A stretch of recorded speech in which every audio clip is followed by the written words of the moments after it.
দেশ এবং মাটির প্রতি ভালোবাসা থাকে, যদি সত্যি দেশের মানুষকে ভালোবেসে থাকেন, তাহলে একা একা থাকেন না। একা থাকার দুঃখ বড় উঠা। চলে আসেন, আমাদের কাছে আসেন, আমরা কাশেমপুরে আপনাদেরকে ভালো জায়গা করে দেব। তাইলে আমাদের এত এত সন্তান এই জন্যই জীবন দিয়েছে যে তাদের রক্তের উপর দিয়ে এখানে চাঁদাবাজি হবে, তাদের রক্তের উপর দিয়ে এখানে দখল বাণিজ্য চলবে, তাদের রক্তের উপর দিয়ে এখানে ঘুষ বাগ বাটোয়ারা চলবে, এইখানে নিরীহ মানুষকে মামলা দিয়ে মামলা বাণিজ্য চলবে। এই জন্য কি আমাদের সন্তানেরা জীবন দিয়েছে? নো। তাদের একটাই স্লোগান ছিল, উই ওয়ান্ট জাস্টিস। আমরা ন্যায় বিচার চাই, আমরা দুর্নীতি চাই না, আমরা বৈষম্যহীন বাংলাদেশ চাই। সেই বাংলাদেশ এখনো কায়েম হয় না বলেই আমাদের সেই বুকের সন্তান বীর যোদ্ধারা আবার স্লোগান তুলেছে, আবু সাইদ মুক্ত, শেষ হয়নি যুদ্ধ। আমরা তাদের কণ্ঠে কণ্ঠ মিলিয়ে বলবো, ঠিকই তোমরা বলেছো, আবু সাইদ মুক্ত, শেষ হয়নি যুদ্ধ।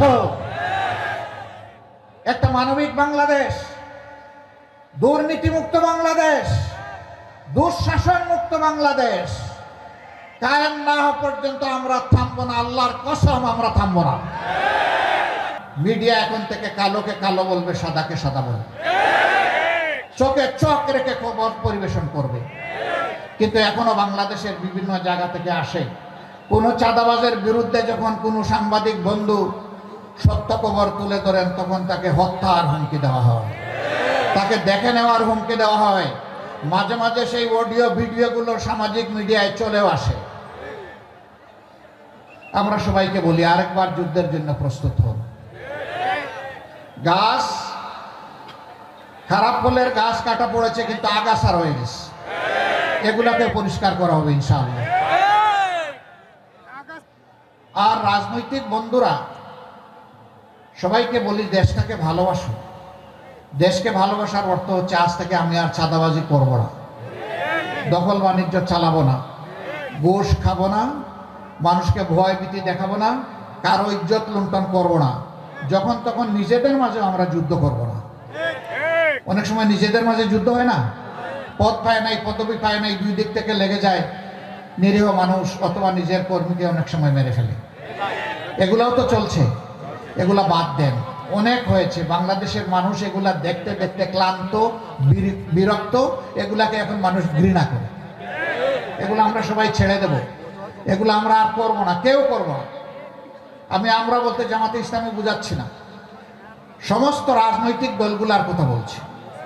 যদি আমরা ছেড়ে দেই, সত্যিই যদি দেশকে ভালোবাসি, তাহলে বিবেকবান জনগণ যাকে পছন্দ তারা তাদের ভোট দিয়ে তাকে ক্ষমতায় পাঠাবে, এবং তখন দেশে একটা সুশাসন আশা করা যায়। কিন্তু এই বদ হাসলত যদি কেউ ছাড়তে না পারেন, তাহলে অনুরোধ করব, জনগণকে মেহরবানি করে বোকা ভাববেন না। এই জনগণ যথেষ্ট হুঁশিয়ার, আর রক্ত দিয়ে দিয়ে হুঁশিয়ার হয়েছে। অতএব জনগণকে বোকাও ভাববেন না, দুর্বল মনে করবেন না। যদি মনে করেন কালো টাকার পেশি শক্তি দিয়ে কিছু করবেন, সেদিন শেষ। ওই দুশ্চিন্তা আর করার কোনো দরকার নাই। জনগণ এই সুযোগ কাউকে দিবে না ইনশাআল্লাহ।